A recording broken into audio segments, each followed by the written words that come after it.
بە کورتکردنەوەی دەستی سەرکوتگەران بچین بە یارمەتی بوومەلەرزە لێدراوانەوە.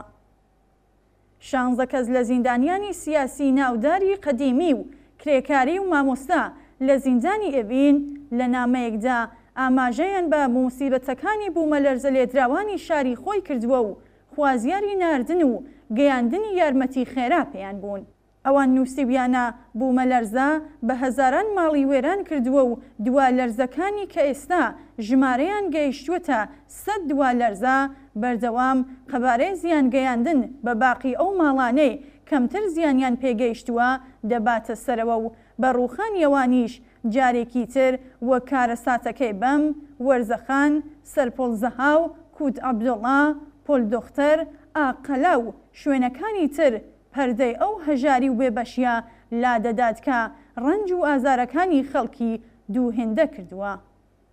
ئەم زیندانیانە کە کردار و هەنگاوە دژە ئینسانیەکانی کۆماری ئیسلامیان لە ماوەی تێکۆشانیاندا لە دەرەوەی زیندان و تەنانەت لە نێو زیندانیشدا بە گۆشت و پێستەوە هەست و ئەزمون کردووە، لە درێژەی نامەکەیاندا دەڵێن دەستگای حاکمیەتیش لە حاڵێکدا ئێرادەی خۆیان بە ئەرێنی و گونجاو بەسەر بارودۆخەکەدا و مدیریەتکرانی قێرانەکە تەبلیغ دەکەن کە دوای تێپەڕبوونی زیاتر لە 1 حەوت و زیاتر لە 50% خەڵکی خۆی ماشین خە و 50% دیکەیان لە شار چوونەتە دەر و بە دەیان هەزار کەسیش لەسەر شەقامن و هیچ یارمەتێکی دەوڵەتیان پێ نەگەیشتووە. نووسەرانی نامەکە واتە تێکۆشەرانی زیندانی کە بە فیداکردنی تەندروستی ڕۆحی و جەستەی خۆیان گەلێک جار دەرسی خۆڕاگریەکی ئازایانەیان لە بەرامبەر جەلاداندا نیشانداوە، بەم شێوەیە داوای یارمەتیان کردووە.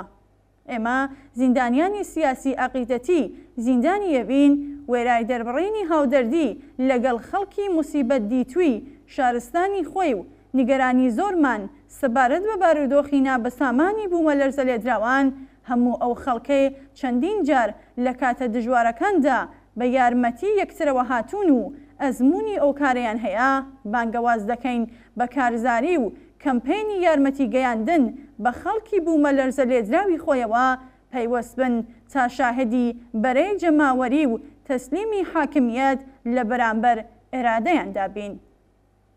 شەوی شەمە 8 مانگی ڕێبەندانی 1401 هەتاوی کاتژمێر 21:44 خولەک بوومەلەرزەیەک بە گوڕی 5.9 ریشتر دۆروبەری شارستانی خۆی لە ئوستانی ئازەربایجانی غەربی هەژاند.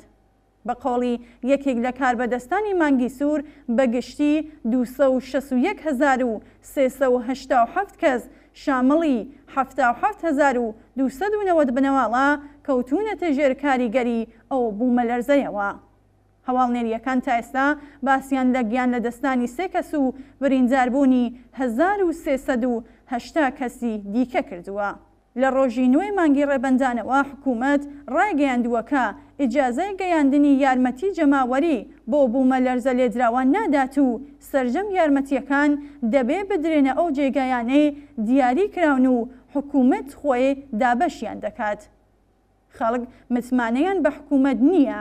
حکوومەتێکە نزیکەی 44 ساڵ بەردەوامە بێجگە لە چەوسانەوەی زۆر، تاڵانکردنی سەروەت و سامانی بەرهەمهاتوو و وێرانکردن و دزینی سەرچاوەی سروشتی و گشتی، زیندان، ئەشکەنجە، کوشتن، شەڕ، چاندنی توی دووبەرەکی و خورافات لە ئێران و ناوچەکە و نیهادینەکردنی گەندەڵی لە دام و دەستگا دەوڵەتیەکان و لە نێو سەرمایەداراندا کارێکی بۆ خەڵکی ئێران ئەنجام نەداوە.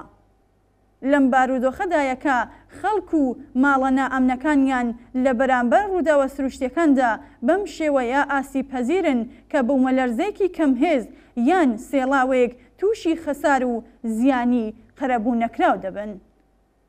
سەرانی دز و گەندەڵی ئیسلامی و داسەپاو بەسەر خەڵکدا باسی گەیاندنی یارمەتی درۆینەی حکوومەتی بە خەڵک دەکەن و بە ڕەسمی و بەکردەوە بربەگەیاندنی یارمەتی جەماوەری و سربەخۆ لە دەرەوە و ناوەوەی وڵات دەگرن. ئەوان وەک حاڵەتەکانی هاوشێوەی ڕابردوو ژمارەیەکی زۆر لە مەمورانی ئیتڵاعاتی و سەرکوتگەریان ناردووەتە ناوچەکە تا کەس یان ڕێکخراوە سەربەخۆکان لەگەڵ خەڵک پەیوەندی نەگرن و ئاگاداری بارودۆخیان نەبن و راپۆرتی لێ ئامادە نەکەن. بەڵام بەکردەوە تووشی شکست بوون و راپۆرتەکان سەبارەت بە بارودۆخی خەڵکی موسیبەت دیتوو لە ڕێگای تۆڕە کۆمەڵایەتیەکان و گزارشگەرانی جەماوەریەوە دەگاتە بەرگوێ و زێنی خەڵکی دنیا. هەر لەبەر ئەمەیە ڕێکخراوە جەماوەریەکان و دەوڵەتەکان ئامادەییان پیشانداوە بۆ ناردنی یارمەتی سەربەخۆ و ڕەژیم داواکاریەکانیانی ڕەت کردووەتەوە. خەڵکی سەرمالێدرا و ئاسیب دیتوو کە بەرەوڕووی وەها دژمنێکی دڕەق و دژە ئینسانی بوونەتەوە خۆیان دەستیاندایە خەبات بۆ پاشەکشە پێکردنی سەرکوتگەران. ئەوان ڕۆژی 12 مانگی ڕێبەندان لە بەردەم بینای مانگی سوور و فەرمانداری دەستیاندایە کۆبوونەوەی ناڕەزایەتی و خوازیاری بەرنەگرتن بە هاتنی یارمەتی سەربەخۆی خەڵک و دابینبوونی شوێنی نیشتەجێبوون ئاو خواردن و وەسایلی گەرمکەرەوە بوون. سەرکوتگەران بە جێگەی دابینکردنی داخوازیەکانی خەڵکی مافخواز بە لێدان و ماشینی ئاوپاش کەوتونەتە گیانیان.